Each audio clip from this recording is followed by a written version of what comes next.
गुरुर्ब्रह्मा गुरुर्विष्णुः गुरुर्देवो महेश्वरः गुरुः साक्षात् परं ब्रह्म तस्मै श्री गुरवे नमः तस्मै श्री गुरवे नमः तस्मै श्री गुरवे नमः.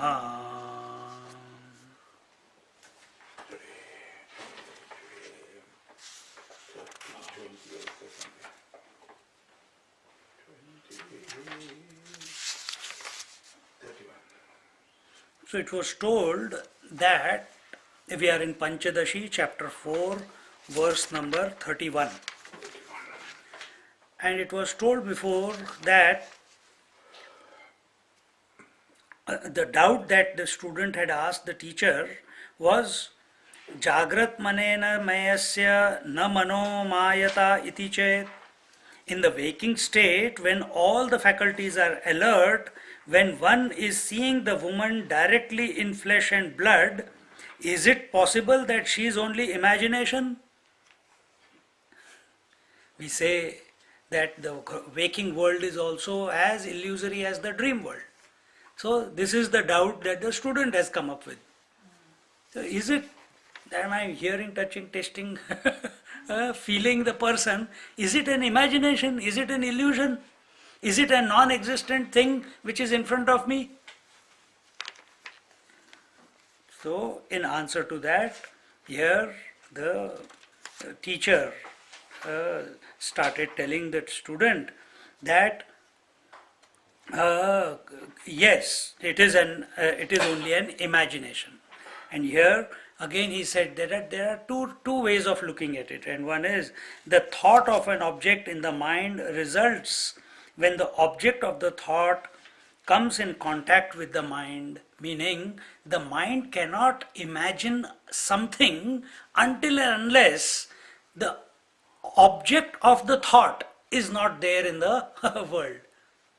So till I did not know joy, the thought of joy will not come as a person. That it is this face, it is this person. Or if I had not seen the sofa of this particular, there are so many types of sofa. But till I did not know what sofa is, my parents must have taught me when I was young. This is sofa, like nowadays we do with that small child. We touch his nose, he says nose. Then he touches eyes, he says eyes. Then he touches head, he says head. So he's learning. He may have some. So point is, until the mind does not come in contact with the object of the thought of the object cannot appear in the mind. This is one thing.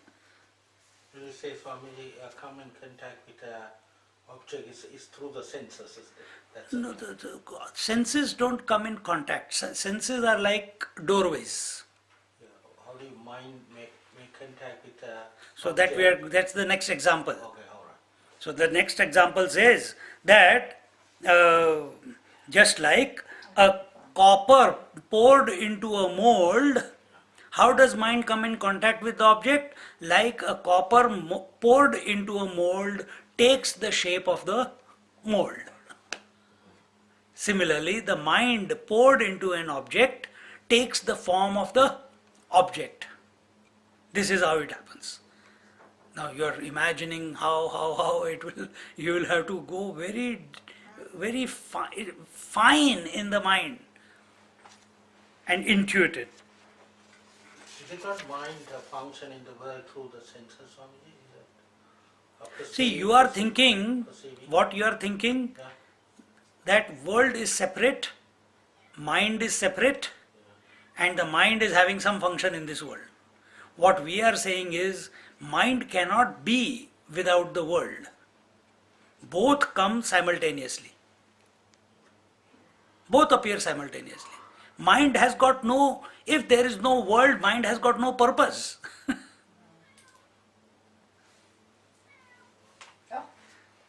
If there is no world, mind has no purpose. Mind will not have any thoughts. You see?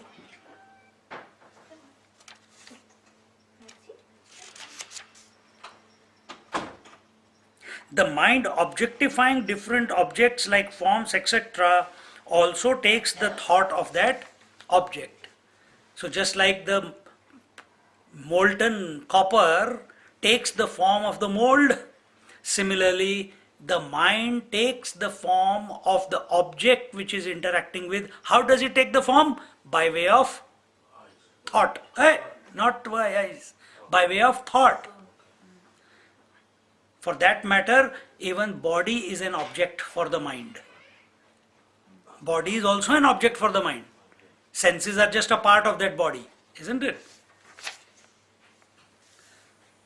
So in this way, so this is what, and then they quoted the Upadesh Sahasri, and in that, just like the example given was, as the light illuminating, as the light illuminating as object takes the shape of that object, so also the thought, being an illuminator of all objects of knowledge, is seen to take the shape of these objects.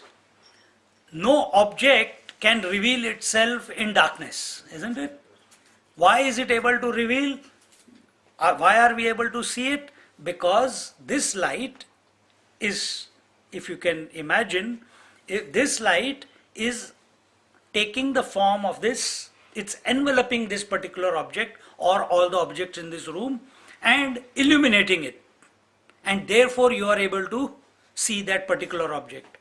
But is it not true that that light which is illuminating gross objects which do not have any light of their own, that light my mind is illuminating? Isn't it true? So which is more? Is it because of that light, or when that light also becomes an object, then my mind is illuminating that? So my mind has gone out, enveloped and taken that form of the object and created a thought in the mind called light. And this way the whole interaction with the gross world is going on continuously. That which you have not known, you are unaware, you are ignorant about it. You don't have any thought of ignorance that you don't go around saying, I don't know this, I don't know this, isn't it? What you don't know, you don't know.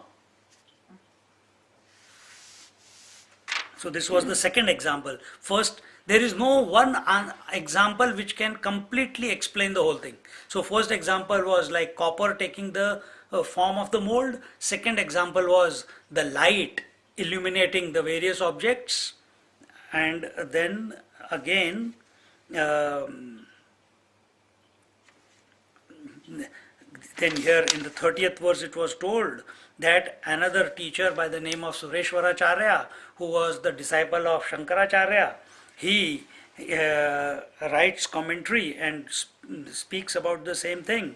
And therein he said that a thought from the knower is born and comes in contact with the object. Having come in contact with the object of knowledge, the knowledge of the object takes place. Same thing he's saying, but just some other different approach. Usage of words is a little bit different. So what is he saying? That till from the knower, the thought is born of the object, and at the same time the object is born of the thought. It's simultaneous. Husband cannot be born independent of a wife, isn't it? If wife is not there, will you call yourself husband? If the child is not there, will the mother go around saying, I am the mother, I am the mother, I am the mother? No, it has to be both ways. I remember, how come you can see images in the mind when you're in the dark? What lights up the... That's the memory playing. Yeah, but there must be some sort of light there. Find out. Oh, down. Find out who's watching. No, who's illuminating it? Yeah. What's illuminating it? So the illuminator has to be the observer, no? It cannot be anyone else.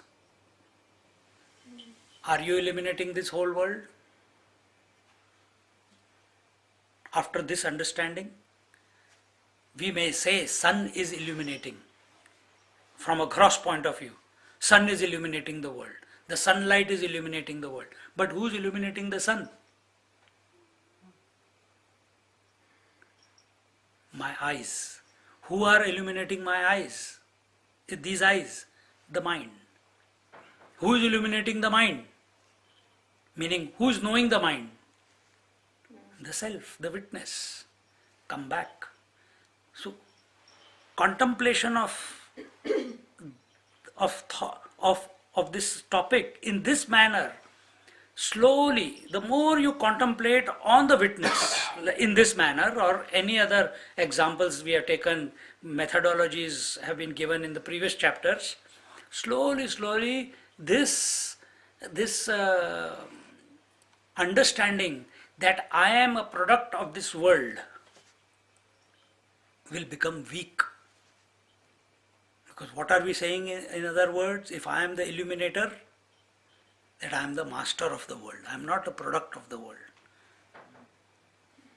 And as this feeling, this understanding, this state of being, the witness, becomes steady in your life more and more during the day, during the 24 hours, slowly, the more you remain there, then you do not get miserable on account of anything.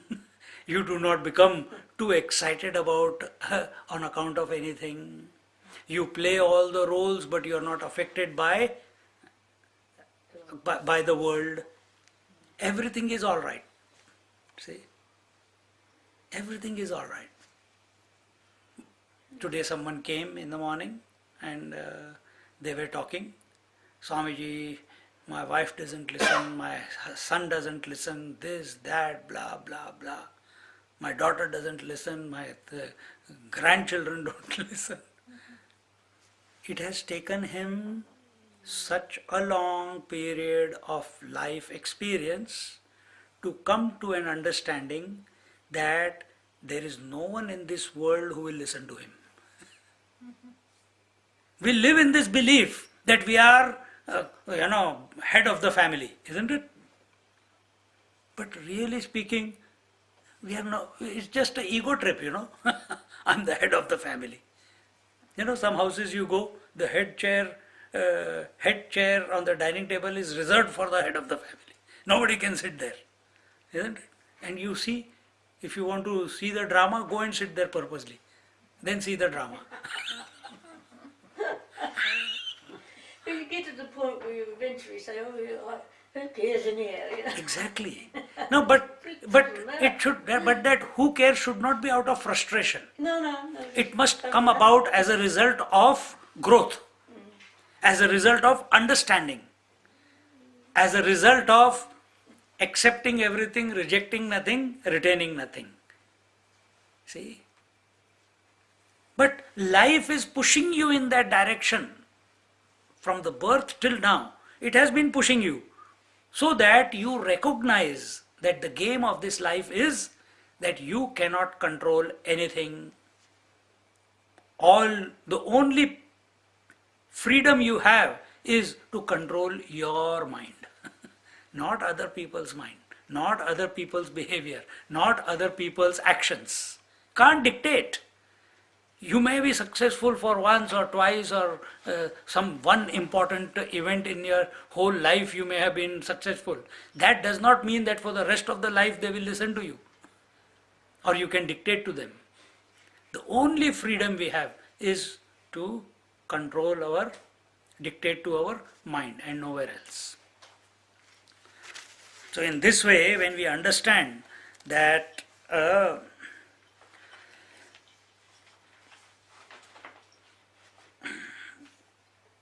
last week I also talked about the vritti vyapti and the vritti vyapti is the precipitation of thought The precipitation of thought in the mind comes about when the mind envelops the object. Then the precipitation of thought comes about. If he is not there, then it will not come about. If the object is not there, then there will be no thought in your mind. Then what will be the thought? There is no thought. But still it is a thought of nothingness, isn't it? This is how the mind fools itself and keeps itself in that loop of ignorance. So in this way, till here, we have seen that in the Ishvara Srishti is up till the individuality or the and creating the multiplicity and entering into it, that is the Ishvara Srishti, Lord's creation, and the individual's creation begins the moment he starts becoming the doer and the enjoyer. See? And in this way, he gets trapped in his own creation, just like a cocoon. A silkworm creates a thread out of itself and gets trapped into in the cocoon of its own thread. Spider produces thread from itself, but does not get caught up in its own threads. That's one of mine. Pardon me? That's one of my sayings. Good. You are reflecting what is given in the Upanishads. This example comes in the Upanishads. Does it? Yeah. In Mundaka Upanishad, I think it comes. So now the next question is, here it was told, the mind flowing through the channels of the sense organs comes in contact with the sense objects and takes the respective shape, and as a result thought is formed in the mind, which is called vritti vyapti. This is the way we cognize, we interact with the objects of the world. Now, if this is how the mind goes through the senses and cognizes the objects of the world, and we can see that the thoughts are getting formed in our mind, we can see the mind is going out through the senses, at least it is our experience, the mind is going out of the senses and enveloping the world. Who knows that the mind is doing this? That's the next question. We have answered it, but let's see how this unfolds here. If the gross object is understood by the mind, who understands the mental creation? See? Who understands the mental creation? This is told in the 31st verse. Satyevam vishayau dvausto Satyevam vishayau dvausto Ghatau mrunmaya dhimayau Ghatau mrunmaya dhimayau Mrunmayo manameya syat Mrunmayo manameya syat Sakshi bhasyastu dhimayaha Sakshi bhasyastu dhimayaha. This being so, the object pot is of two kinds, made up of mud and made up of thought. The mud pot is known by the means of knowledge, that is, eyes, etc., and mind. The pot thought is illumined by the witness. See? Now the sequence is given. First it was told, how do we cognize the world? And there, what did we understand? What did we understand? How does the mind cognize the world? Through the senses? No. What is the process? Just now I told. What is the process? How does the mind cognize the objects of the world? How does it do that? Mind in touch with Goes out and envelops the object. Correct. The mind goes out of the senses and envelops the objects. The moment it envelops, there is a thought precipitation in the mind. See? The moment it envelops. Now the next question was, who knows the mind? How can mind know the mind itself? It is not possible. Can the eyes know the eyes? Can the eyes see the eyes? It's not possible. Can the ear hear the ear? Can the tongue taste the tongue? It's not possible. So, equally not possible is mind knowing the mind. It's equally not possible. But now see your situation or our situation. We function only with the mind, we think by the mind, and we say, I know my mind. Not possible. The moment you say, I know these thoughts are going in my mind, for those few seconds, you were the witness when you were making that statement. But then the force of identification is so great that we are not able to recognize that I am not the mind.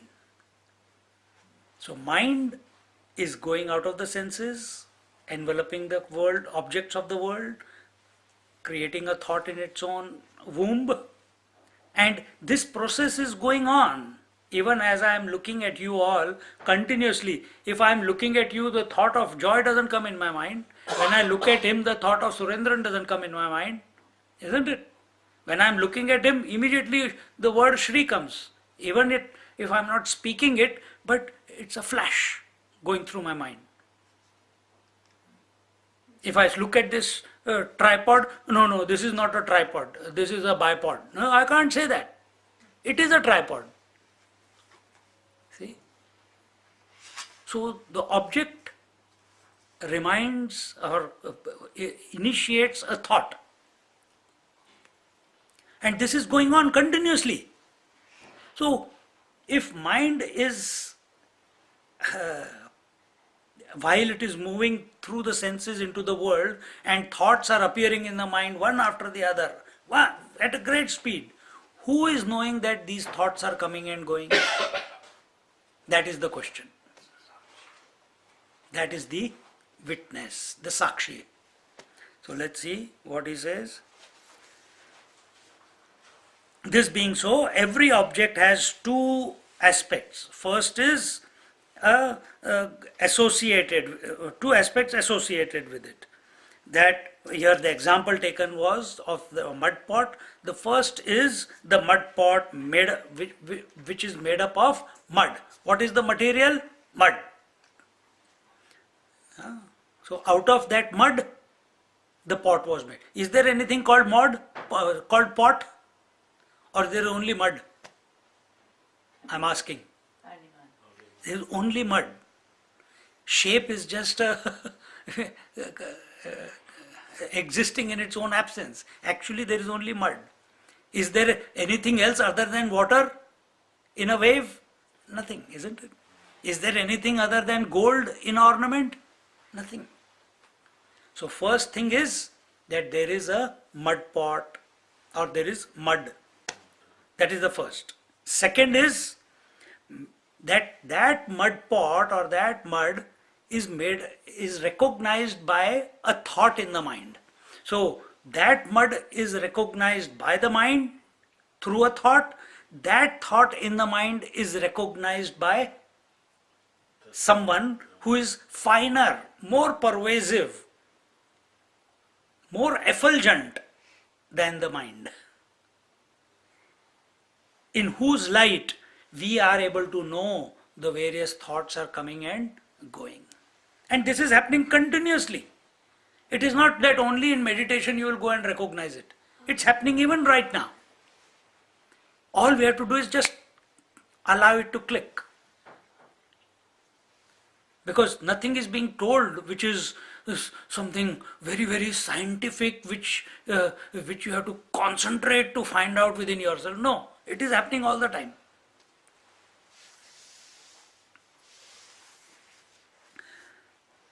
Dhimayaha tu sakshi bhasyaha.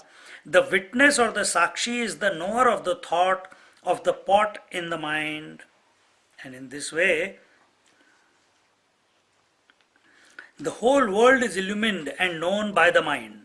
When it is known by the mind, it enters one's territory with the potential to make one happy or unhappy.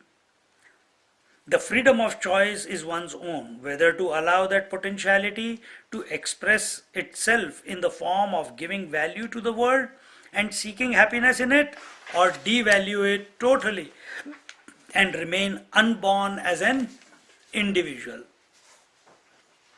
When is individual born? When he accepts few things. First, when he accepts that this is my past. Total past is equal to ego. Put together is equal to ego. So that is why we are told as a sannyasi, as a renunciate, you must not delve into the past. See? So first, second, when does, what I was saying, when does the individual born? When he becomes a doer. And third, when he becomes an enjoyer. And the more he does and enjoy, he does something to enjoy something. When he enjoys something, he wants to desire that so that he can experience more joy out of it. See? And as a result, he is creating lot of memories which appear again as desires, which prompt him to act. This is the story of the individual. And in this way, here it is told, when the world enters through the senses into the mind, at that time this witness has a choice whether, if he gives value to the thoughts that are coming, thoughts of the body, thoughts of the mind, thoughts of the intellect, emotions and concepts, if this fellow gives importance to any of these three, at that very moment he is becoming a individual. He is losing the plot. He will be buffeted by the likes and dislikes because he is giving value. And those giving value precipitates in the mind that I like this experience, I don't like this experience, I like this food, I don't like this food. Today's satsang was fantastic, today's satsang was boring. That when you interact in this manner, when you put too much value and attention to it, our words are not to give value and attention to the words. Our words that come out, or the scriptures that are speaking, they are saying so that this fellow gives attention to this fellow. Not to this fellow, these. Not to the inert. The conscious principle must give value to the conscious principle. Not to the inert matter. Past is inert, future is inert. That anything that changes is inert. It cannot be conscious. So find out what is continuously changing. Time is continuously changing. Space is continuously changing. Sometimes we are in Melbourne space. On Saturday I'll be in Kathmandu space. 4 days later I'll be in Tibet space. Isn't it? If you don't want to take it outside, but Swamiji, the mind space is still the same. No, sometimes the mind space is in a happy mind, then jealous mind, sometimes compassionate mind. That is all different spaces, isn't it? Expressions. So when we are giving value to time, space, and objects, individuality precipitates. Takes form. If we disidentify with these, and this conscious, this I seeks who it is, who am I? The whole hypnosis it will wither away. It will get blown away. You cannot make it blow away by thinking about it. Remember this. For some time you may be able to. Every night you go to sleep, the whole world goes away from you, isn't it? But next morning the same world is again there. Well, we think it is the same, it is not, but the world is still there. So how can I permanently, forever, never be affected by this fellow? The only antidote for that is this conscious I must contemplate on itself, on its nature. What is its nature? Therefore, that way. Think.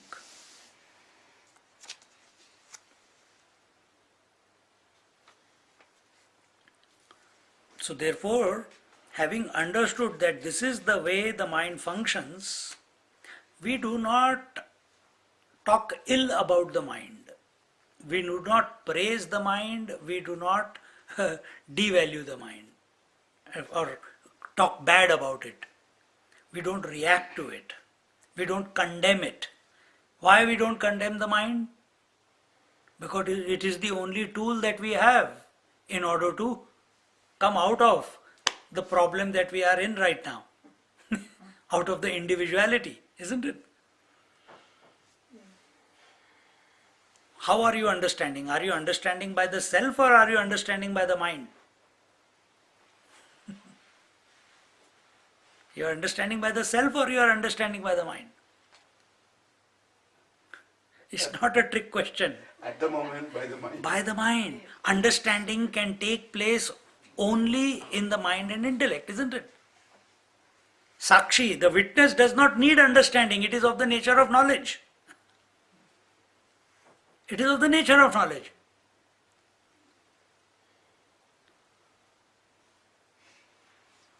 Like, it's a incomplete example, but helps. You have seen the dimmers in someone's house? In many houses, we don't have any dimmer, but you must have seen. What happens when the dimmer is increased? Why does the light increase, and when it is turned the other way, why does the light decrease? Science person. Why does it happen? You send a low current. Exactly.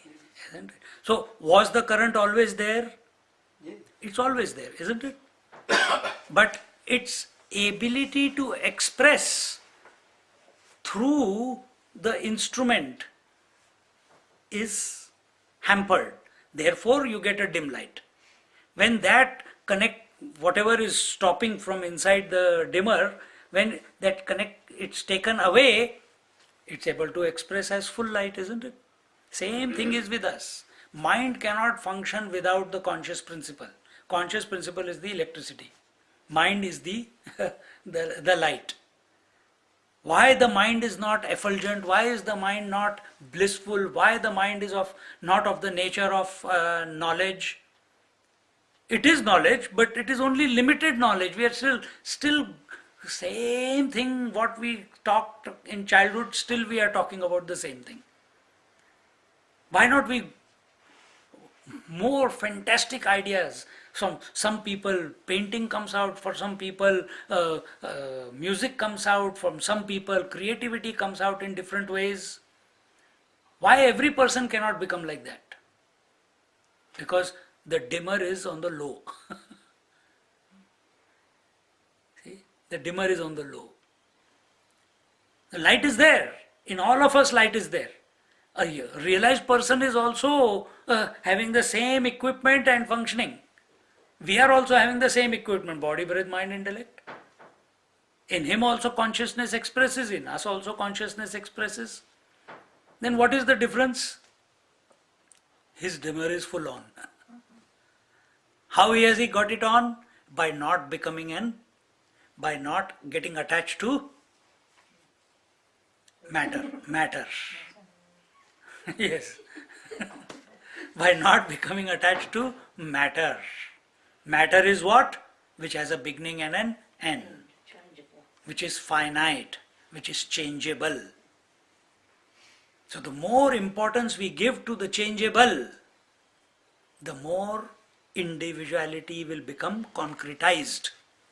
The more importance we give to the conscious, to the subject, to that extent the individuality will melt away. See? simple equation. And I think this, everyone understands this. But then the attraction of the world is so much, that's where we have to, in our mind, not in the outside world. Physically you cannot get away from the world. Because wherever you go, the physical world will be there in some form or the other. It is the importance that we give to that physical world in our mind, that has to be corrected. And how do we do that? Accepting everything, rejecting nothing, retaining nothing. Create this quality of the mind, witnessing will automatically happen.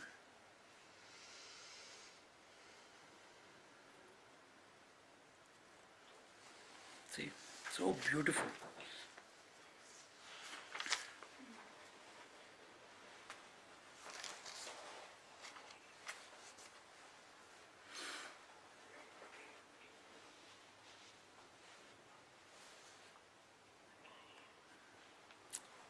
So when we are,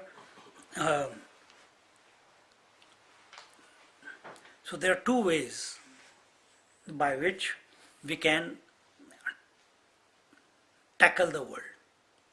The world is expressing at two levels, gross world and subtle world, isn't it? Gross world is the world of objects, the subtle world is the world of thoughts. When you are coming in contact with the world, protect your mind. When you are coming in contact with the world, protect your mind. When you are coming in contact with your mind, stand apart. Stand apart. So how do you protect your mind from the world? By not allowing value and attention, not becoming too serious about the world. Enjoy. Play the game. Tease. Trouble. Be happy for no reason. Don't be too serious about any situation, any experience, any relationship. That is what the Australian people are doing. Is that what we are supposed to do?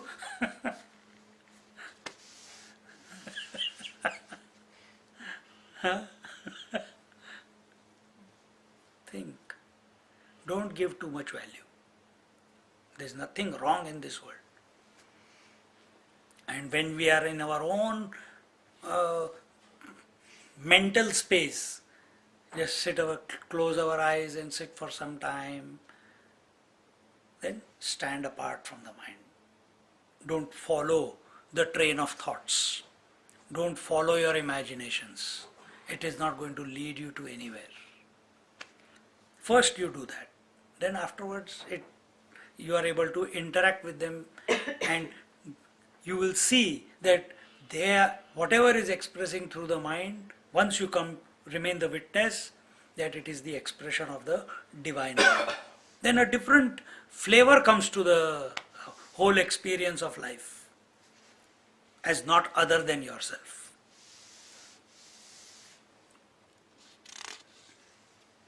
So when we do these two things, then slowly the mind loses its potency to make one dance to its tune.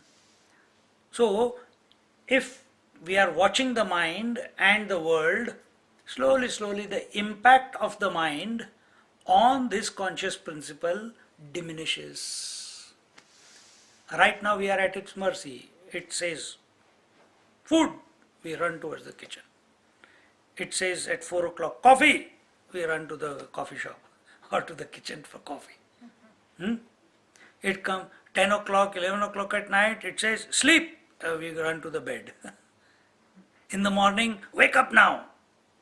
Otherwise, we wake up and all stress, God. Otherwise, what will happen, my God?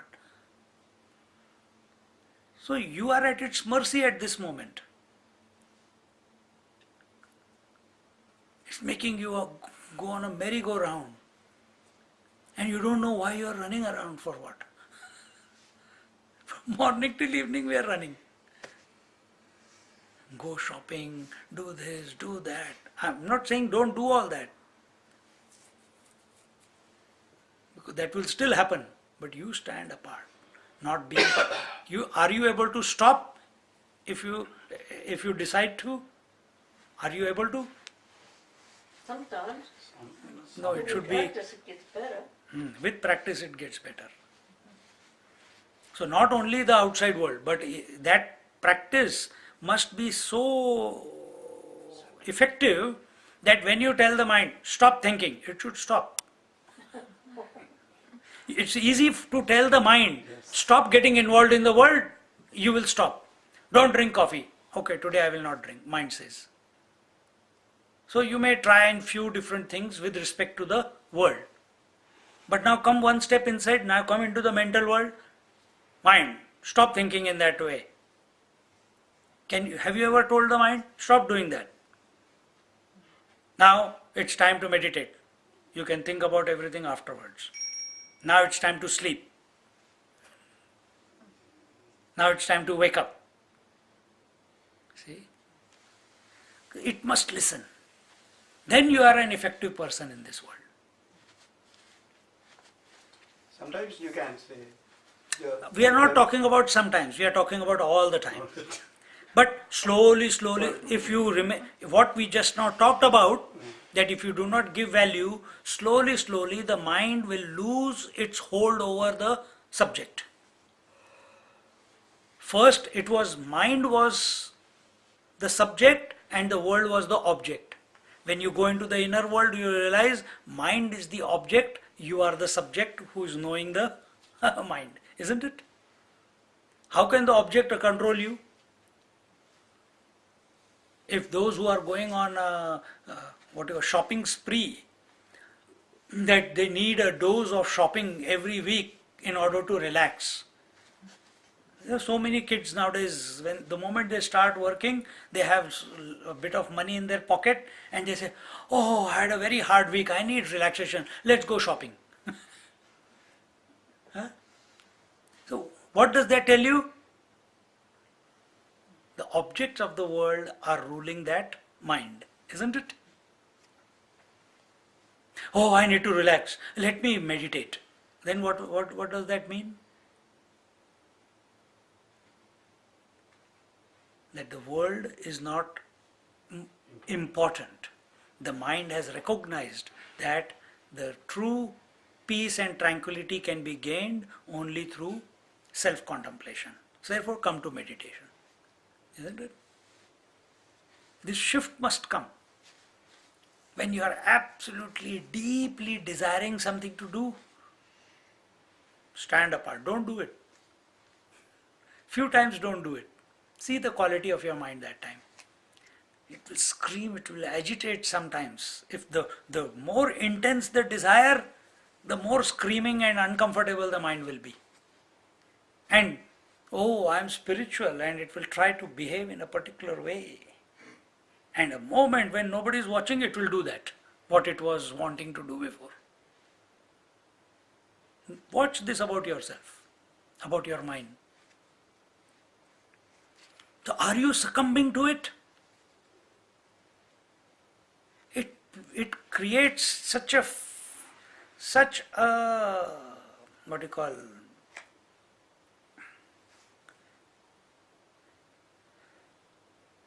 it expresses and plays the drama such effectively so that it remains in control.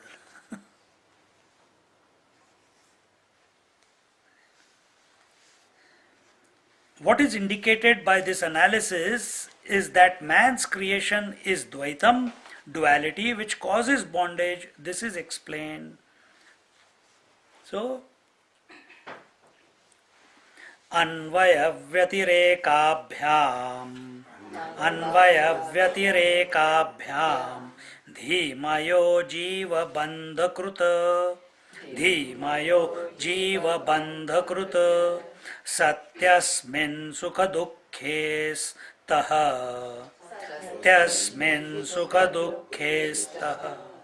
तस्मिन्न सति न द्वयम् tasminna satina dvayam. By the process of inquiry consisting of inclusion and exclusion, it is seen that the thought object is the cause of bondage for the jiva. When thought object is taken to be real, both joys and sorrows, while in their absence, both joys and sorrows exist not. Meaning what? Take the first part of it. By the process of inquiry consisting of inclusion and exclusion, that the thought object is the cause of bondage for jiva. So what is thought object? The imaginary thing. Both things.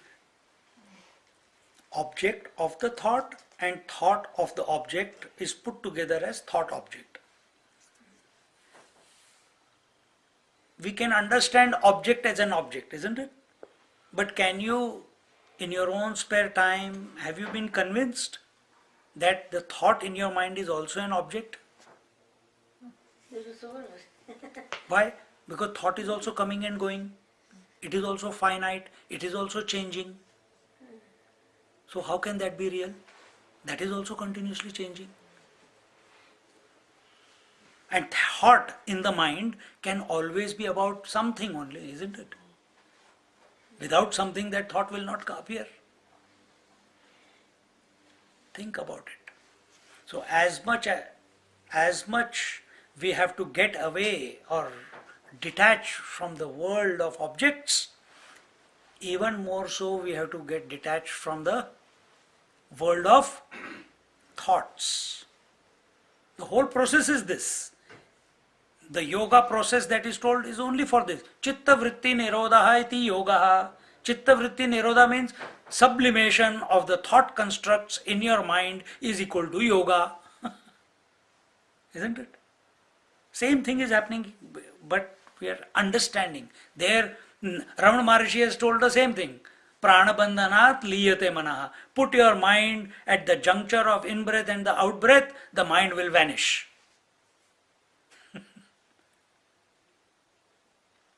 Mind will vanish. Try. It's not difficult. A commitment is required, daily practice is required, and do not go to sleep. Now, if you want to experience what does it mean that the mind gets merged into its source, do this practice and find out. Do the practice of chanting of the Om and find out where does the Om merge back into. Where is the Om coming out of? You will come to know that this whole world of thoughts is ephemeral. The word is ephemeral. Ephemeral means which comes and goes.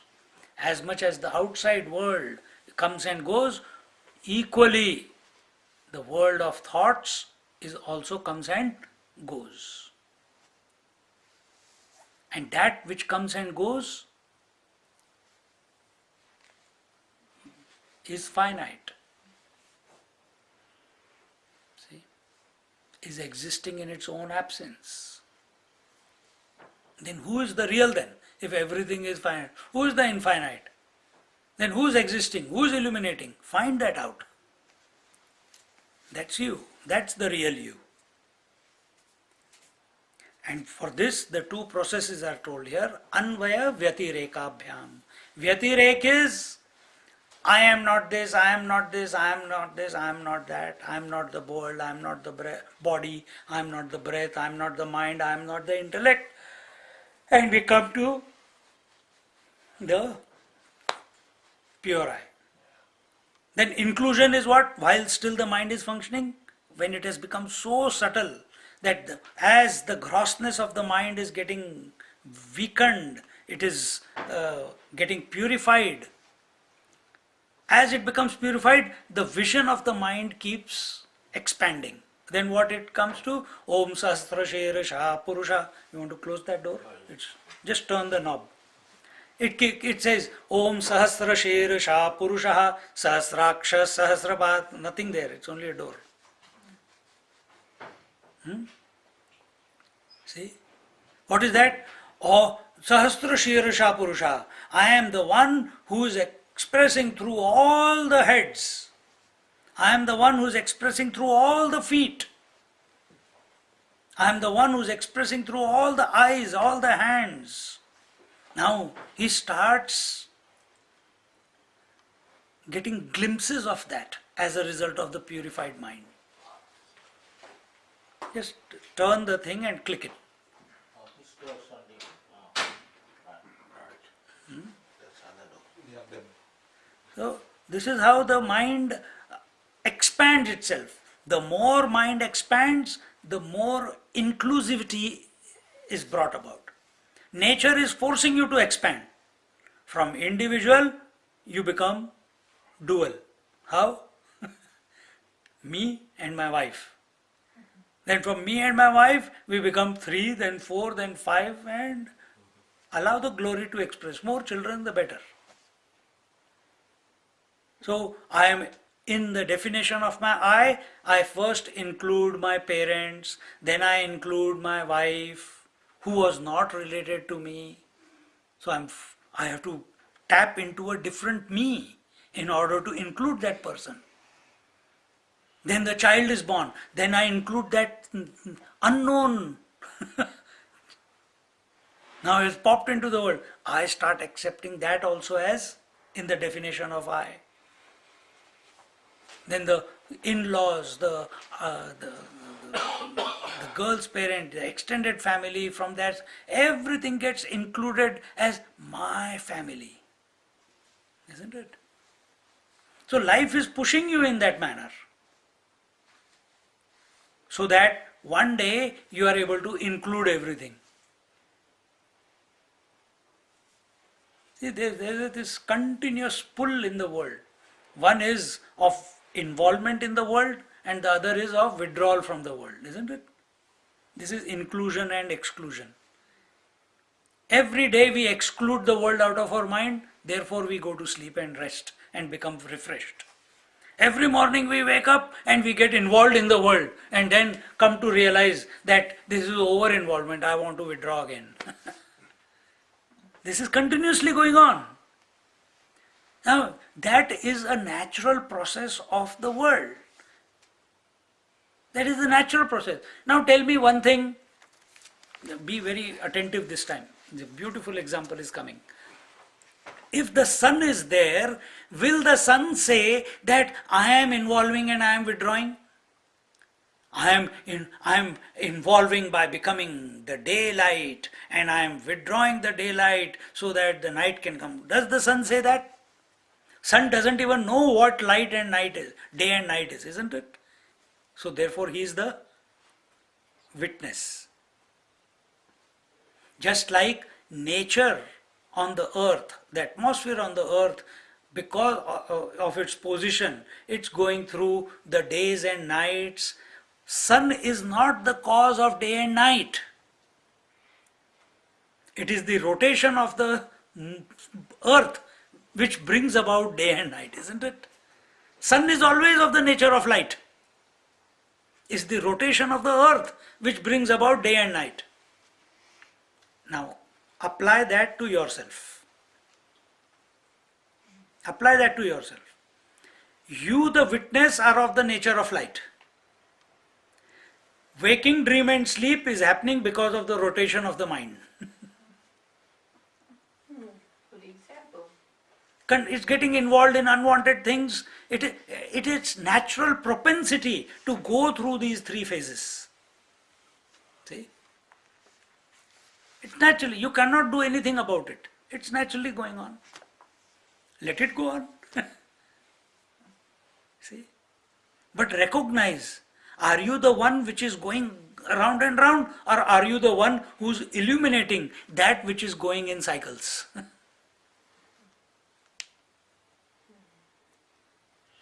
But what we do, we mistake. We do not recognize that we are the witness, like the sun.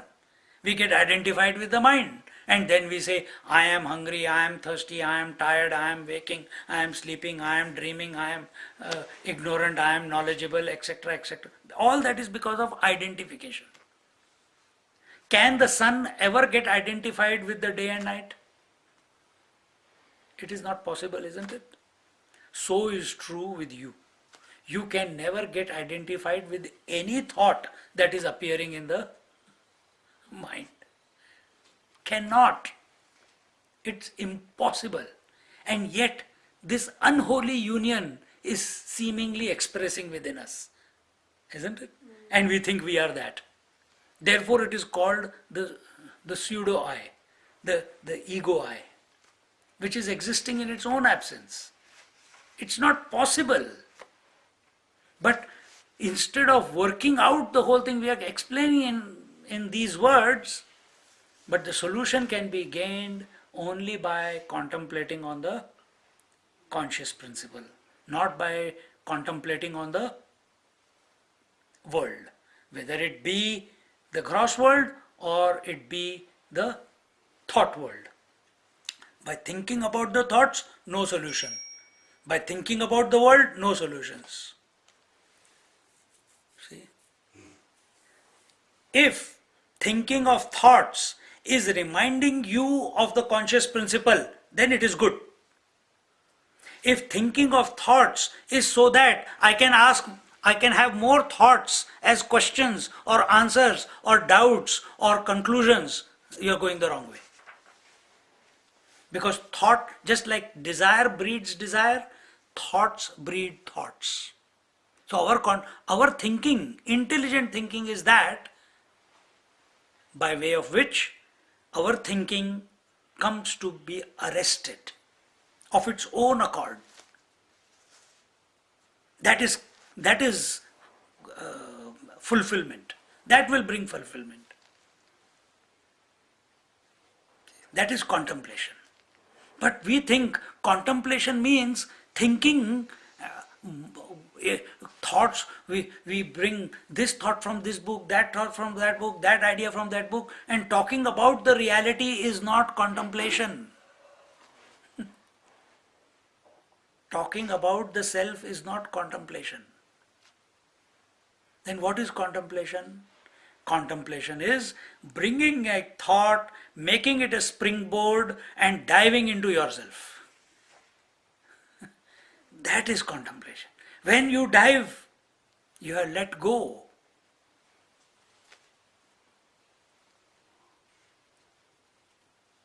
Then it is grace. So be very, very alert about this in your life, that when you are thinking, discussing, talking to each other or with yourself, is it for the thrill of contemplating, thrill of thinking, that you can think in this manner, that you can put it in so many different ways, wow. Or are you thinking or speaking or discussing or speaking like I am right now? Is it so that you can glide into yourself, so that you are reminded of your essential self, which is independent of the world, which is independent of the thought world, yet supporting both and expressing as both.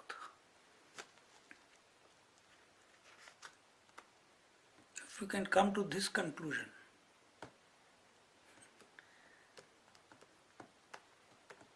then masti, then Paramananda, infinite bliss, uncaused bliss after that. You have to ask something? See?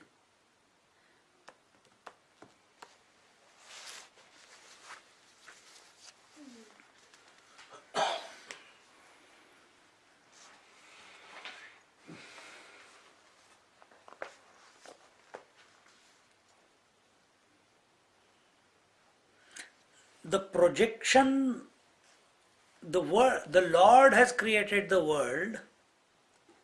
And what is the world which man has created to improve the Lord's world?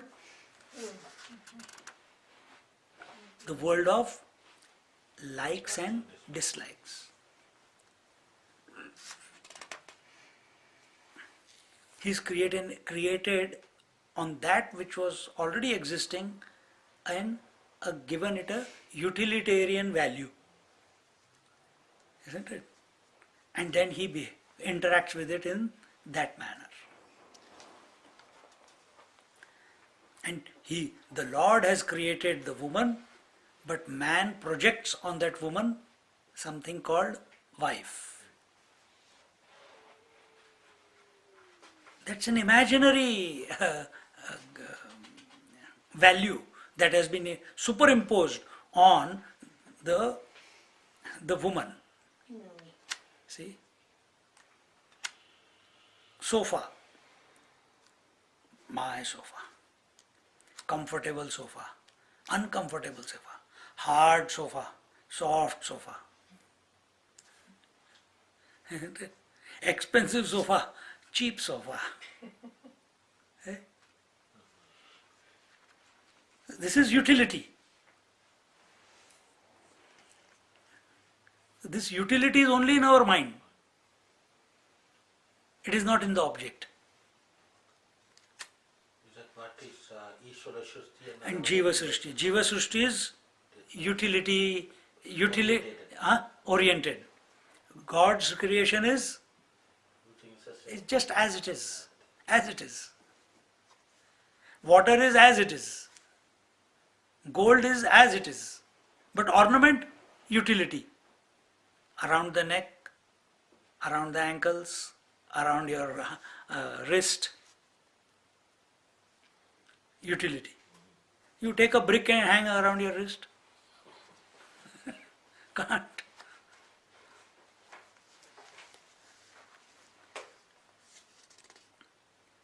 So in this way, tasmin asati dvayam na, on the other hand, when the mind does not accept anything in this world, there is neither joy nor sorrow. Does not accept anything in the world is not, it means does not retain anything, does not interact by giving value and attention. The bondage that man suffers from is because of the Jiva Srishti Manasa Prapancha, the mental projection of the world created by the Jiva.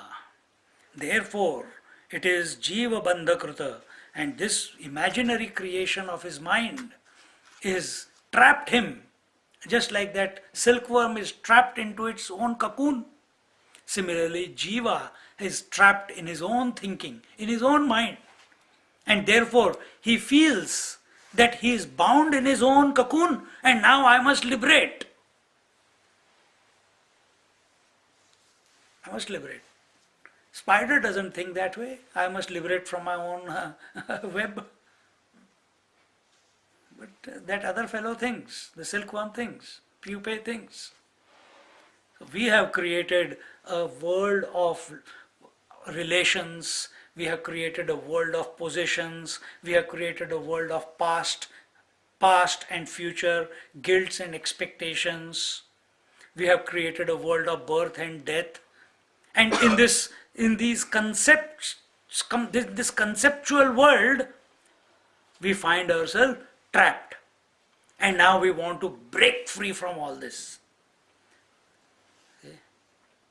And therefore we are putting all the efforts. Therefore we are coming to the satsang. Therefore we are having a lecture. Therefore I am giving a lecture, you are listening. But what scriptures are saying is, you are essentially free. There is no bondage freedom. These are both ideas. Drop the mind itself. Story over. But till you get there, till then, what is the way you have to practice? Do it through inclusion and exclusion. Include the world out of love and exclude the attachments as that neti. The first word is, I am not this, I am not this, I am not this, then who am I? First discard the world. Give zero value. Then after giving zero value, sir, I have done, now what? I am everything. I am not only this body, but I am all the bodies. I am not only this, functioning through these eyes, I am functioning through all the eyes. Include everything. And this will not happen by just mere thinking. It will happen when the mind starts dissolving. Automatically it starts happening.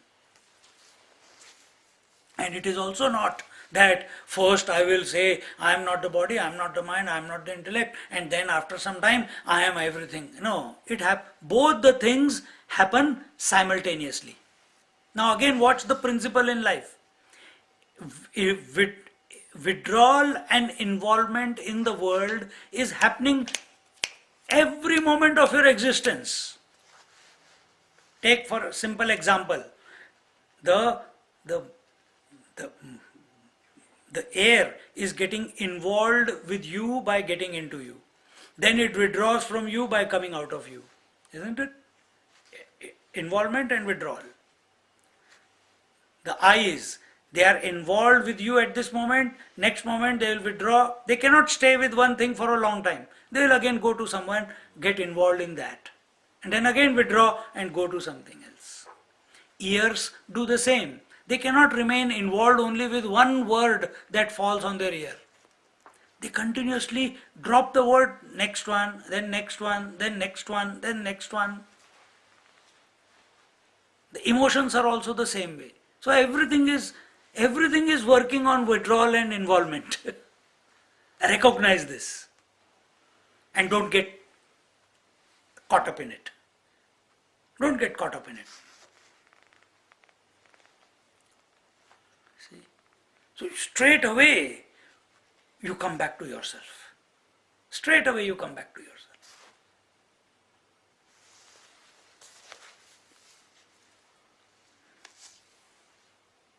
When mental creation ceases, all binding chains are snapped and one rises above the limitations of relative existence.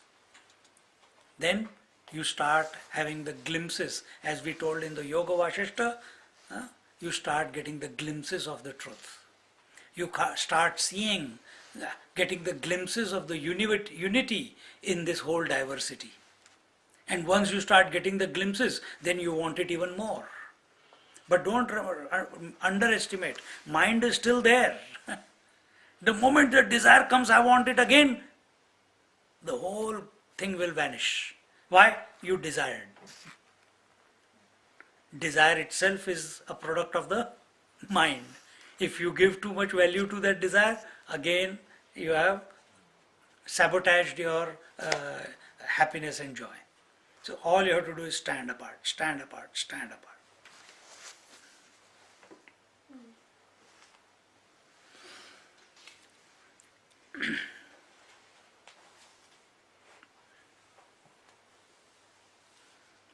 So if we have to think,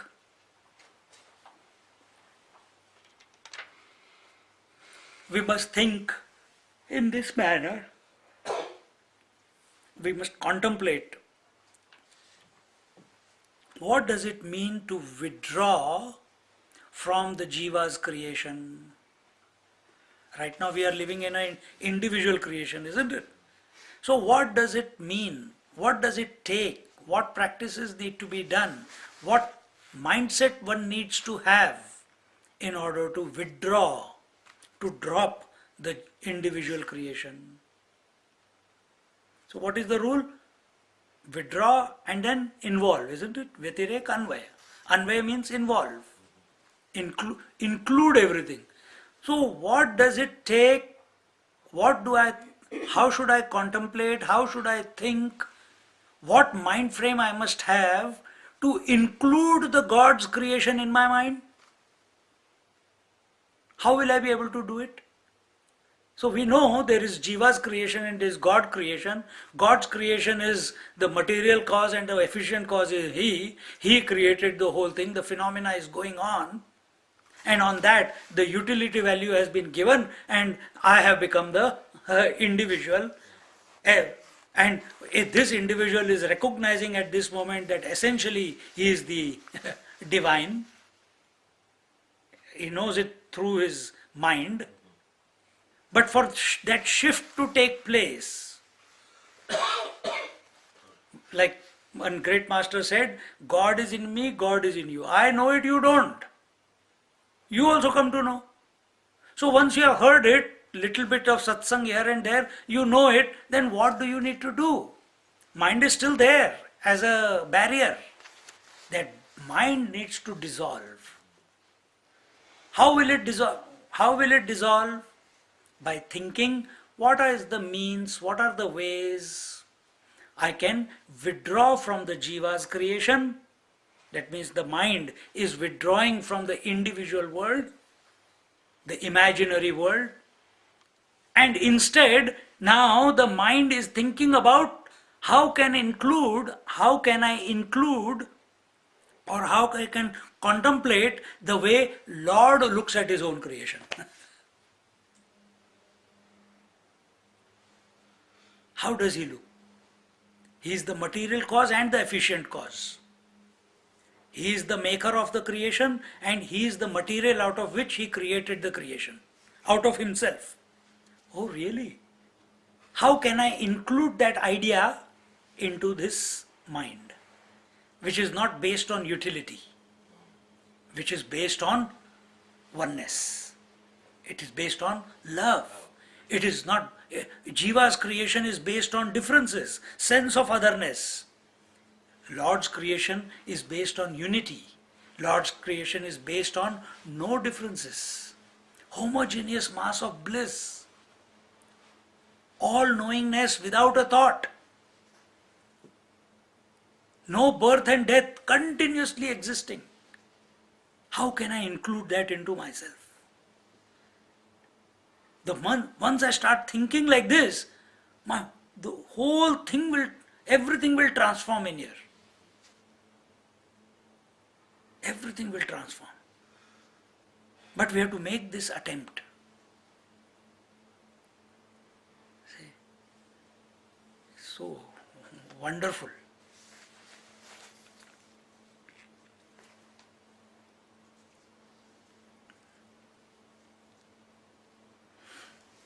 So, is the Anvaya Vyatireka technique applicable with reference to external objects? The student is asking, is it possible with the external objects? Asatyapi cha bahyarthe, asatyapi cha bahyarthe, swapnadau badhyate naraha, swapnadau badhyate naraha, samadhi supti murchasu, samadhi supti murchasu, satyapyasminna badhyate, satyapyasminna badhyate. In dream, etc., man is affected by joys and sorrows, although the external objects are not available. Contrary to this, when the external objects are available, they are not able to affect a person in samadhi, deep sleep, or under sedation. Samadhi, supti, murchasu, three places. So we see here that when we remember something from the past, when we dream, there are no external objects, and yet the experiences of the joys and sorrows, the fears and anxieties experienced in the dream do affect a person, isn't it? Even though gross objects are not there. Sometimes some fearful dream is going on and this fellow is sweating or shivering or screaming. It has happened.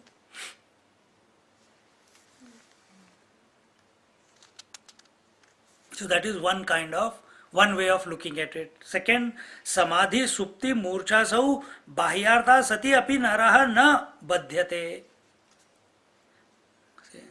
So first is when there are no external objects available, yet there is only mental creation and the individual gets affected by it, isn't it? Or not get affected by it. Both ways it can happen. Then second, there is second kind of perception which is opposite. When an individual is in samadhi or in deep sleep plane of consciousness, or when he has fainted or is unconscious under medication, although all the external objects are present, the individual is not aware of them and is not influenced by their presence or absence. So, in the dream, no external objects are available.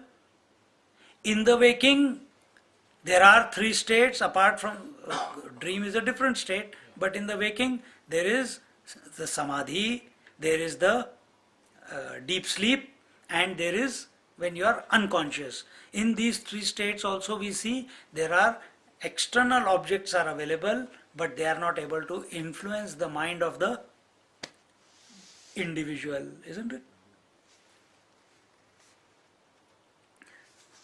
Not only not influence the mind of the individual, but if you take subjectively, the subject is not aware of these things, of the external objects.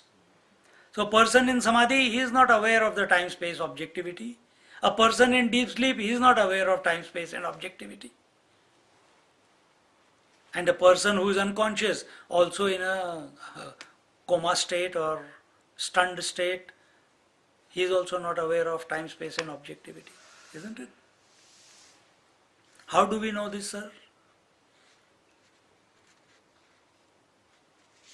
It is your own experience.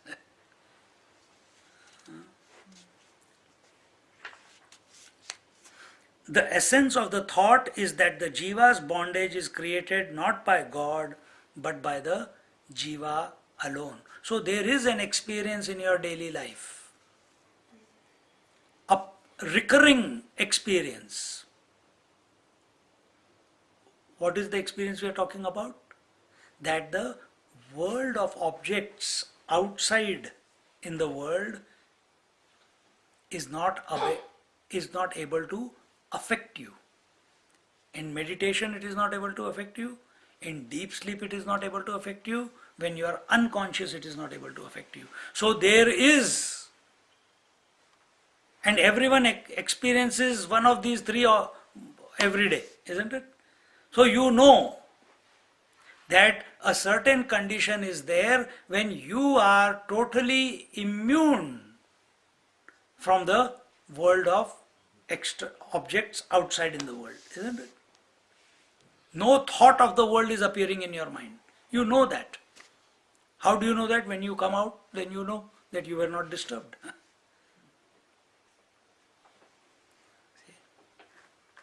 Then why do you succumb? Because you getting identified with the object is the birth of individuality. So if you know that you can be separate, do it, practice it, contemplate so that that comes about. Therefore, the effort to release oneself from this bondage should begin from one's own end, not from the world's nor the God's. The mind in itself makes a heaven out of hell and a hell out of heaven. So where is the journey beginning from? It is not why people are troubling me, why my boss is troubling me, why my parents are troubling me, why my house is not a nice place to live, I want to go there, I want to go here, I think I want to live away from my parents. You are giving too much importance to the world. Wrong angle of interaction. If you run away from this house, from your house, thinking that you will find peace in an ashram, the ashram, the house of monks, that will become a source of problem to you also. Because the issue has not been solved. Issue is not the home, issue is not the world, issue is not the people, issue is not the objects of the world, issue is the mind. And what is the issue of the mind? Likes and dislikes. Likes, dislikes. So instead of trying to push the world away and find some peace, it will be temporary. Instead, transform within so that without going anywhere. Today we were talking with someone, Urvarukamiva bandhanat mrityor mukshiyamamritat. Our inner transformation should be so that we get matured in our contemplation that we do not have to leave the world. We continue our contemplation while being in the world. But as we mature into wisdom, the world drops us. Meaning, the world is not able to create even a dent on our mind. Why? Our mind is not available to the world. Where is our mind then? It is seeking its own source. Therefore, so this is what is. But majority of the people begin from outside. They want the world to leave them alone. You don't, that will never happen. World will never leave you alone. It will pursue you till you die. No one has been able to escape it, isn't it? You have to create such a atmosphere within yourself. The example that I just chanted, Urvarukumeva bandhanat mrityor mukshiyamamritat, just like a pumpkin, when it becomes mature, it is born of the vine, it gets fed by the vine, by the creeper, it matures while still connected to the creeper, but when it fully matures, it does not leave the mother plant leaves the fruit, isn't it? So now you think you are the pumpkin. You are a product of this world. You are growing in this world, nourished by this world. Nourish yourself. How do you nourish yourself? By thinking thoughts. Choose such type of thoughts that you mature into wisdom. Wisdom is always about the self. And once you mature into that wisdom, the world will leave you alone, will leave you in meditation, leave you as you are, and withdraw from you. It does every night, but it's happening unconsciously. We want it to happen consciously. Urvarukumeva bandhanat mrityor mukshiyamamritat. How beautiful.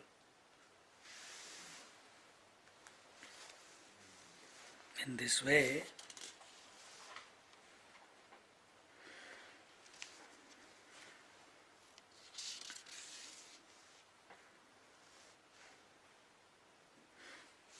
the Jiva's creation is not created by God. Jiva's creation is created by the Jiva through his own imaginations. And then he blames the God. Please take my problems away. How can God? God doesn't know what is the problem. You tell the sun, bring the day. Sun does not know what is day. Sun does not know what is darkness. What can he do? What can God do? He says, what will I take away? Everything is me only. What can I take away? See the dilemma of God if he could communicate to us in that way. Can't take away anything. He says, wherever I go, I am only there. Huh? What will I take away? He says, no, take away the problems of my mind. He says, I don't know. You created it. In my creation, there are no problems.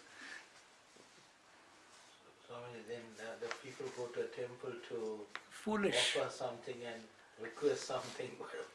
It's all out of ignorance. It is all meaningless. They have made God into a utilitarian value. whereas God is the subject. Here they have made God also an object through which they can suck out blessings. Dealing, business. Business. It's become a business. That's what it has become.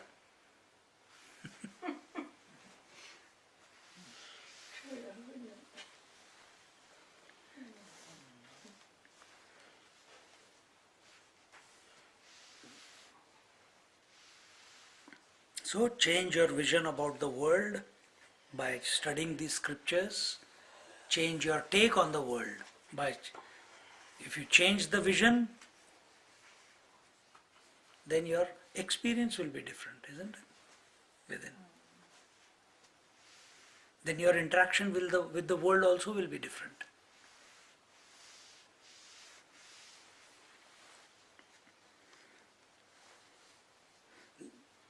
And in this way, now the next topic is Anvaya. To emphasize the Anvaya Vyatirek technique, two examples are given. Now we'll talk about it in our next class when I come back from Tibet. But today's topic, it's good conclusion. Right. That God cannot, and yet we must pray to Him. As long as individuality is there, as long as I think I am the body, we must pray to the Lord. But the more you keep thinking that this Lord is one without a second, what can He give me? He has already given me everything. I am still asking more. What I am asking is what I have imaginarily created in my mind.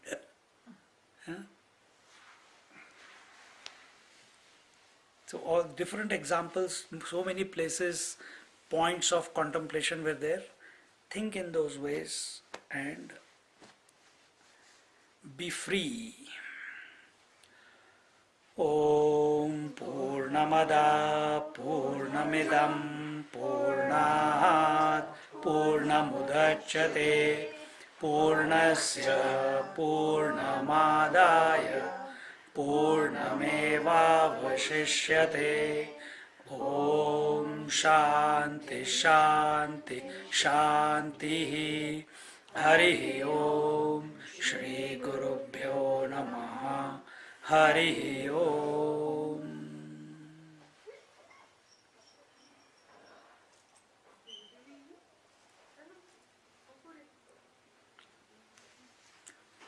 So this way, this is our last class for Wednesday and Sunday.